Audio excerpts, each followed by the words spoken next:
The Roman Empire spanned millions of square miles, from Britain to North Africa, from Spain to the Middle East. At the heart of this immense empire was the Roman military, a machine unlike any the world had seen before. But how did Rome turn ordinary men into the disciplined and lethal force that dominated the ancient world for centuries? The answer lies in their rigorous, unforgiving training system. Today we're delving into the secrets of the early Roman Empire's military training. From the selection of recruits to the final months of battle-hardened discipline, this is how Rome built an army that changed the course of history. To build the perfect army, you need the perfect soldiers. But Rome's standards were no accident.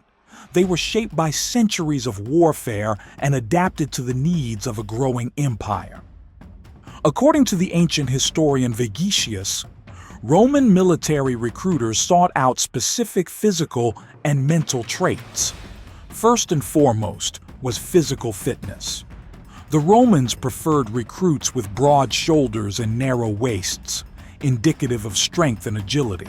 They also favored recruits who were at least 5.7 Roman feet tall, around 5 feet 6 inches by today's standards.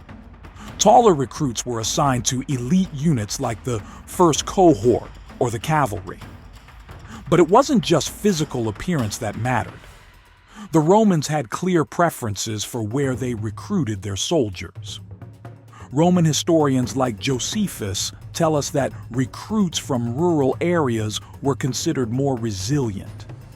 These young men had spent their lives working the land, dealing with hunger, and using tools for farming.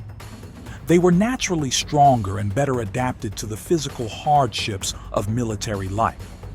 In contrast, city dwellers were often seen as too soft. The luxuries of urban life, more access to food, less manual labor, meant that those from cities didn't develop the same toughness.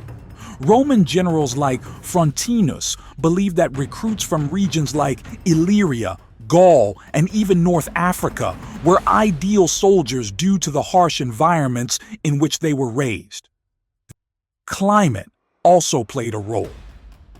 The hot, dry conditions of the eastern provinces made for hardened men, while those from colder climates were believed to possess greater endurance. This attention to environmental conditioning helped the Romans mold recruits from all corners of the empire into a cohesive and effective fighting force. Once selected, a recruit's fitness was thoroughly tested.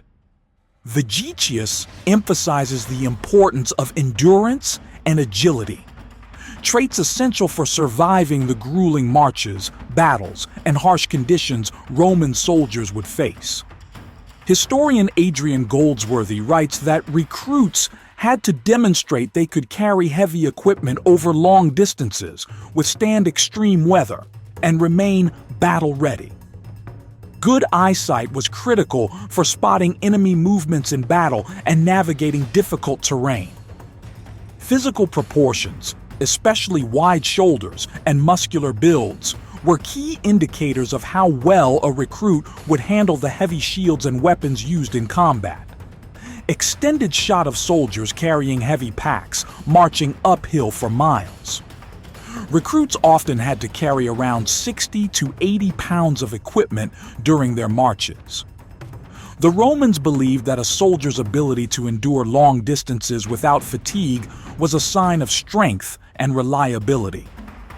A common saying in the army was, "A soldier marches on his stomach," emphasizing the role of endurance in Roman military success. But physical strength was only part of the equation. The Romans valued intelligence, discipline, and quick thinking. In fact, literacy was more common in the Roman military than you might expect. Soldiers who could read and write were given administrative duties, such as keeping records and managing supplies. This skill became even more crucial as the empire expanded and communication and logistics grew increasingly complex. Historian Lawrence Kepi highlights that many literate soldiers eventually rose to become centurions, a rank critical for maintaining discipline within the army. Once accepted into the Roman army, recruits entered an intense 4-month training period. This probationary period was designed to weed out those who couldn't meet the army's rigorous standards. According to Vegetius, these new recruits were drilled relentlessly in the essential skills of marching, formation, and weaponry. Extended shot of soldiers navigating obstacles in armor, marching through dense forests and crossing rivers. Marching was more than just a mode of travel, it was a discipline in itself. Roman legions were known to cover up to 24 miles a day, often over difficult terrain. The ability to march quickly and in formation allowed Roman soldiers to outmaneuver their enemies. Historian G.R. Watson explains that coordinated marching gave the Roman army a strategic advantage, enabling them to deploy quickly and in unison. Of course, combat training was at the heart of a soldier's preparation. The Romans used wooden weapons that were deliberately heavier than real ones to build strength and accuracy. Vegetius describes how soldiers practiced tirelessly with the gladius, the short sword, and the scutum, the large rectangular shield, such as the testudo, tortoise formation.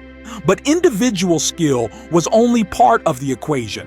Roman soldiers trained extensively in battlefield formations like the famous testudo, where soldiers formed a shield wall to protect themselves from enemy projectiles. This kind of discipline, Vegetius notes, is what allowed Roman soldiers to stand firm under attack, waiting for the right moment to strike back. Extended shot of soldiers throwing pilum javelins, slinging stones, and practicing archery. Additionally, Roman soldiers were trained to be versatile in both long-range and close combat tactics.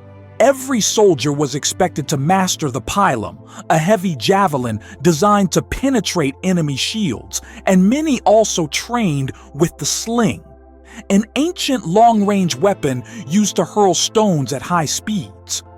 Polybius notes that some legionaries even trained in archery, making the Roman army adaptable in any combat scenario.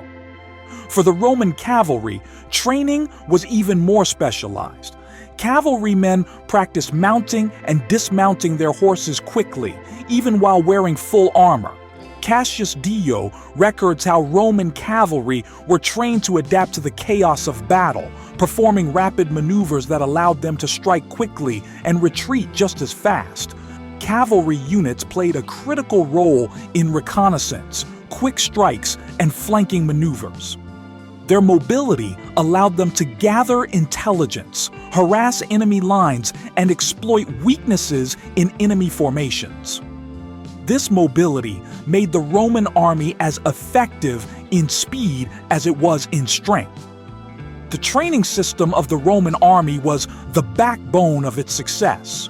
It created soldiers who were not just skilled, but disciplined, strategic, and mentally tough.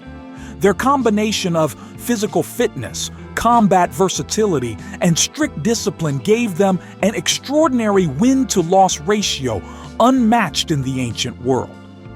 The Roman Empire's military training system didn't just create soldiers, it created professionals. These soldiers were expected to execute complex battlefield maneuvers with discipline and precision, while also enduring the hardships of war, from long marches to brutal hand-to-hand combat.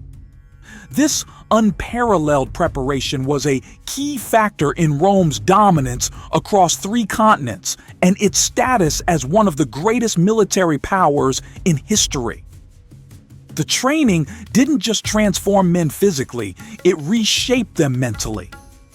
The Roman military cultivated a sense of identity and pride within its ranks. Soldiers were often deeply loyal to their comrades, their commanders, and the empire. This shared sense of duty and belonging was a powerful motivator, creating an army of men willing to die for the glory of Rome. Cut to soldiers receiving rewards after battle, land, money, and honors. This wasn't just about the battlefield. The Roman military offered social mobility for many recruits. After years of service, soldiers were often rewarded with land, money, and in some cases, Roman citizenship, a prized possession in the ancient world. These rewards were a powerful incentive for loyalty and discipline, ensuring that even the poorest recruit had something to fight for. Over the centuries, the Roman military training system continued to evolve. As new threats emerged from the north, the east, and beyond, Rome adapted its training to face new challenges. Cavalry units became more prominent as the need for mobility grew, and training in long-range weapons like the bow and sling became increasingly vital. Yet through it all, the core principles remained the same: discipline, endurance, and tactical brilliance. It was this continuity that allowed Rome to defend its borders against waves of invaders, from the Gauls to the Huns. Even as the Western Roman Empire began to crumble, its military training legacy lived on, influencing armies throughout medieval Europe and beyond. The legacy of the Roman military's training system can still be seen today. Many modern military academies draw inspiration from the Romans' methods emphasizing discipline, endurance, and adaptability. The idea that a soldier is more than just a fighter, but also a thinker and a strategist, is something the Romans mastered long ago. Cut to a final shot of a Roman legionary's statue standing tall, symbolizing the lasting influence of Rome from the dusty training fields of the early Roman Empire to the modern battlefields of today. The influence of Rome's military machine remains undeniable. It wasn't just the size of their armies or the weapons they carried, it was the way they trained that made them unstoppable.